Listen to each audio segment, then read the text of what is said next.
Welcome back to Left Anchor. I'm Alexi the Greek. And I'm Ryan Cooper. Today we're talking about the news, bringing some updates on some of our previous episodes that we've talked about. The criminal prosecution of Trump. We've talked about the war in Gaza for several episodes. A little light humor about planes doors blowing off in the middle of the flight. Hilarious. If you don't laugh, you cry. Yeah, just it's very amusing, our country. Yeah. Hey, it's 2024. Let's see if we can have planes fly without falling apart midair. That'll be a New Year's resolution.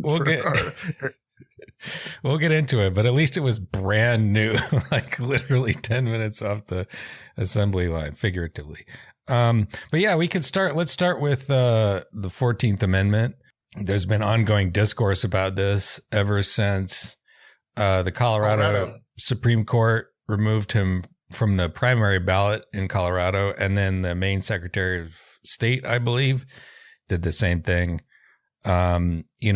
Basically citing to the 14th Amendment's stipulation that people who commit insurrection are not allowed to be, in fact, I could just read it here. Quote, no person shall be a senator or representative in Congress or elector of president and vice president or hold any office, civil or military, under the United States or under any state who, having previously taken an oath as a member of Congress or as an officer of the United States or as a member of any state legislature or as an executive or judicial officer of any state to support the Constitution of the United States, shall have engaged in insurrection or rebellion against the same or given aid or comfort to the enemies thereof. But Congress may by a vote of 2/3 of each house remove such disability. And this comes straight out of the Civil War, of course. It was basically like for people who committed insurrection and treason, you're not allowed to basically serve in any kind of official political capacity. And so the court said that, I read most of the decision, which is quite long, but, it goes through, it's hilariously, extensive application of what on its face is fucking obvious as hell. It's very straightforward. It does not take a lot of nuance to understand the plain meaning of that passage there. Yeah. So the discourse has been basically, a bunch of people, rabble rousers like myself, have said, yeah, get him. But then there's a bunch of pants pissing centrists across the spectrum, like from liberals to leftists. Yeah, true. The limp diss drag cohort, which I guess extends to nominal sort of like lefties like Samuel Moyn. The popular front of gutless liberals and lefties. Yeah, we'll get into it, but I just find it so hilarious and contemptible to be siding with Jonathan Chait about whether Donald Trump is being unfairly victimized in the courts. What's funny is it's usually the Chaits of the world that they react against and have their opinions often shaped by, like with Russiagate and all that stuff. It's although that was really about Hillary supporters, I think. But yeah, so it's a funny, strange bedfellows this time around.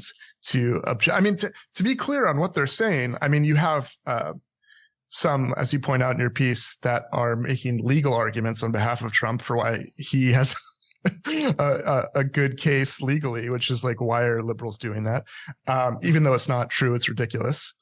And then you have the most common, I think, excuse for this terrible position is that it's either anti-democratic to remove his name from the ballot, or it's politically unwise and not savvy. Yeah. And so maybe we could take those one at a time. Yeah. Yeah, I think on the legal thing, first of all, I think it's worth noting, like Lawrence Lessig, who's a Harvard law professor, wrote this article in Slate that was premised on, because it says in the amendment, Section 3, that senator or representative or officer of the United States. And it doesn't mention president specifically. So it's like, whoa, is it like throwing up clouds of legal squid ink. But it's like, if you know some constitutional law that officer of the United States, which it just says that includes the president. And the reason for that is that those two, the categories of legislator and president, executive or judicial branch officer, those are distinguished. You can't be president and a senator at the same time. That's the logic there. And it's obvious. And I think that even more to the point, I actually looked up a pretty funny speech in the Congressional Record from this fella, Samuel McKee, who wrote he was one of the framers of this particular part of the 14th Amendment. Look at you. You're doing some originalism, baby. Yeah. Looking at that's right. History. I'm all about the original intention of the founders, and especially in this particular case, because, so the court, how I found this was the court cited to this speech where he said, quote, "The loyal alone shall rule the country, and traitors would be, quote, cut off from political power." But then I looked around elsewhere in the speech, which is, goes on for a bunch of things.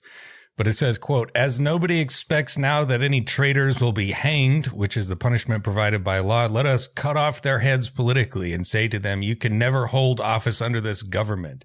By this means, we will affix the brand of treason upon the traitor's brow, and there I would have it remain until the snows of winter covered their graves." It's poetic. I like it. I don't care how many law professors told me otherwise. This motherfucker, is like the traitor's brow, and the idea that it would include senators, representatives, all state legislatures, and every other thing except for the very most powerful and important office in the country. It's like, what the fuck are you talking about? Use your brain. It's absurd. That's the end of the preview, folks. As usual, we like to mention that this podcast is sponsored by the American Prospect Magazine. So if you want to listen to the whole thing, you can subscribe at $5 a month if you want that, plus a free subscription to the website. Plus the opportunity for a steeply discounted print subscription. You can do that if you so wish at $10 a month. And otherwise, thanks for listening. We'll see you next time.